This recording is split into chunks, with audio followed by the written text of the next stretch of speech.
Assalamualaikum warahmatullahi wabarakatuh. Selamat datang di channel rekreatif, channel inspiratif, edukatif, dan sedikit tidak bermanfaat.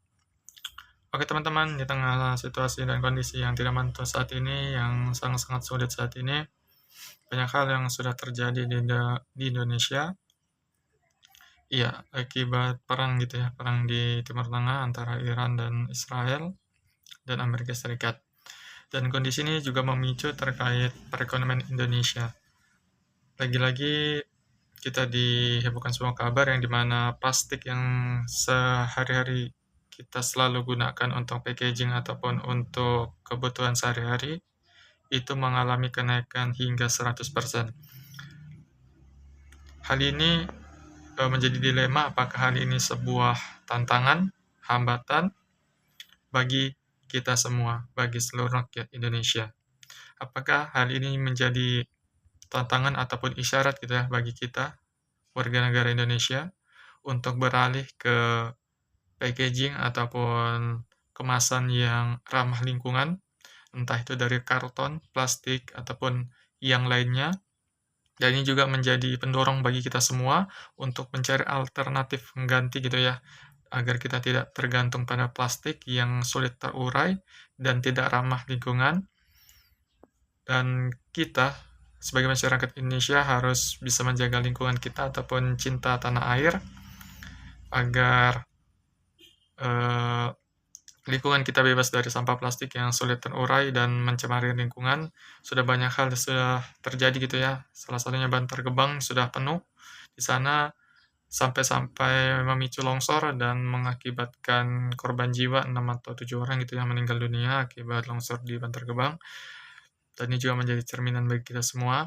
Apakah kenaikan dari plastik ini itu menjadi tantangan bagi kita ataupun menjadi pelemahan ekonomi kita karena banyak pedagang-pedagang gitu ya yang menggunakan plastik ataupun botol-botol mika-mika plastik itu untuk packaging pembungkusan produknya, terutama UMKM itu mengalami kesulitan gitu ya antara mereka mempertahankan harga jual ataupun menaikkan harga jual, akan tetapi itu berpengaruh terhadap keuntungan ataupun profit yang akan mereka dapatkan ataupun pembelian gitu ya. Ya, tentunya itu juga menjadi concern bagi pemerintah Indonesia bagaimana caranya agar plastik ini tuh bisa tergantikan melalui bahan-bahan yang ramah lingkungan.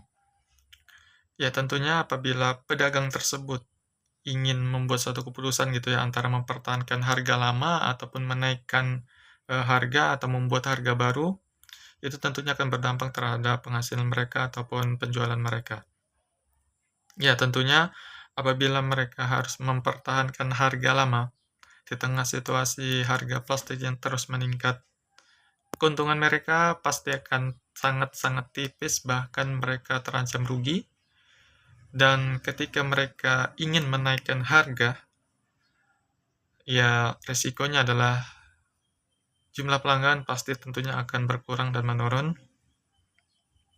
Dan itu menjadi ya kebingungan bagi UMKM di Indonesia. Ya tentunya dengan situasi dan kondisi yang sangat sulit saat ini, kita harus bisa bahu-membahu, saling bekerja sama untuk saling membantu dan tidak bergantung terhadap barang-barang impor, dan kita harus bisa menciptakan ketahanan pangan dalam negeri kita sendiri ataupun ketahanan produksi ya dalam negeri kita sendiri, salah satunya ya plastik itu. Bagaimana caranya agar kita bisa menggantikan plastik tersebut dengan bahan-bahan yang memang mudah didapat, bisa diolah di Indonesia, bahan-bahannya itu memang berasal dari Indonesia dan ramah lingkungan tentunya. Ya juga banyak juga startup gitu ya yang mengembangkan terkait mika ataupun tempat-tempat makanan yang ramah lingkungan dan mudah terurai, dan itu harus segera cepat dikembangkan oleh pemerintah tentunya agar menjaga terkait harga ataupun penjualan ataupun perekonomian UMKM di Indonesia itu terus berjalan tanpa adanya mandek ataupun harus tutup karena sepi pembeli. Dan hingga saat ini situasi dan kondisi kita di Indonesia akan terus semakin sulit, dan alhamdulillahnya adalah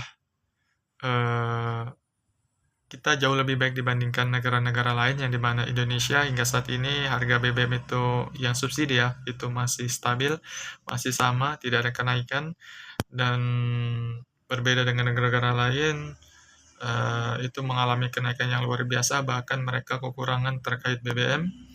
Kemudian yang kedua, terkait kondisi pangan Indonesia. Indonesia tentunya masih aman, kondisi pangan dan energi Indonesia.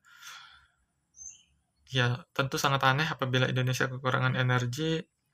Kenapa? Karena Indonesia memiliki banyak sumber daya alam yang bisa digunakan untuk pengganti energi alternatif, dan juga menjadi menjadi pondasi kita bagi Indonesia untuk selalu mengutamakan produksi dalam negeri ataupun sumber daya dalam negeri. Itu harus bisa dioptimalkan melalui BUMN ataupun yang lainnya, dan tentunya itu juga akan menjadi ketahanan energi kita bagi kita semua. Ya, kembali ke plastik tadi ya.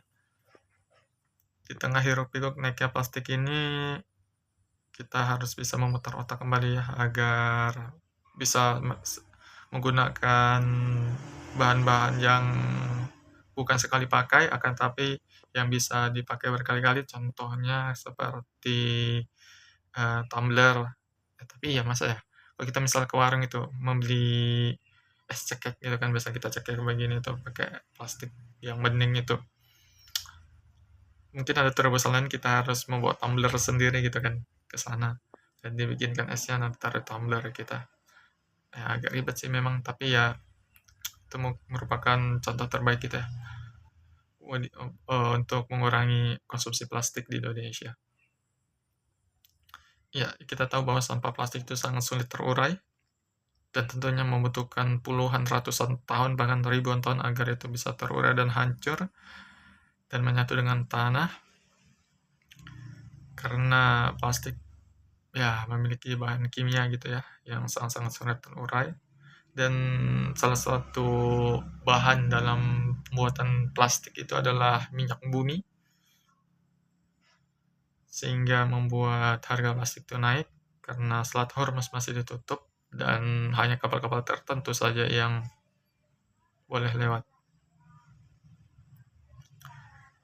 Plastik tidak bisa kita pisahkan dalam kehidupan kita sehari-hari, karena kita terlalu bergantung dengan plastik, dan tentunya itu akan berakibat buruk pada lingkungan kita apabila kita terus-terusan menggunakan plastik yang sekali pakai, sekali langsung buang, dan kita harus bisa pindah gitu ya ke pengganti plastik, entah itu pembungkus karton. Kalau pembungkus karton mungkin akan banyak pohon yang akan ditebang untuk mengolah atau membuat karton-karton tersebut, atau bisa jadi karton tersebut dibuat dari daur ulang kertas ataupun yang lainnya.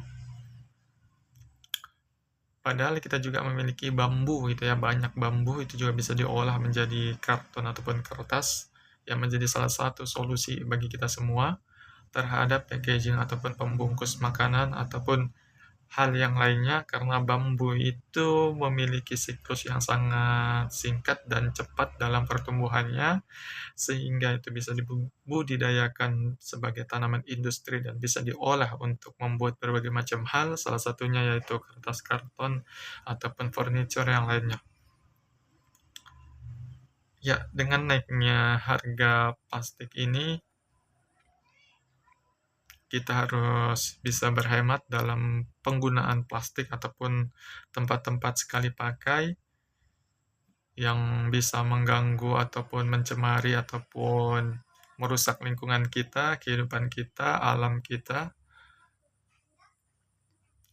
Dan kita juga harus bijak dalam pengelolaannya, dan ini juga menjadi tantangan baru bagi kita semua, terutama bagi para pedagang ataupun ya para industri gitu ya. Bagaimana caranya untuk menghadapi situasi kondisi ini, dan kita harus bisa menyesuaikan diri kita terhadap tantangan ini dan tidak lepas kepada sebuah tantangan yang harus keluar tanpa hambatan. Semangat!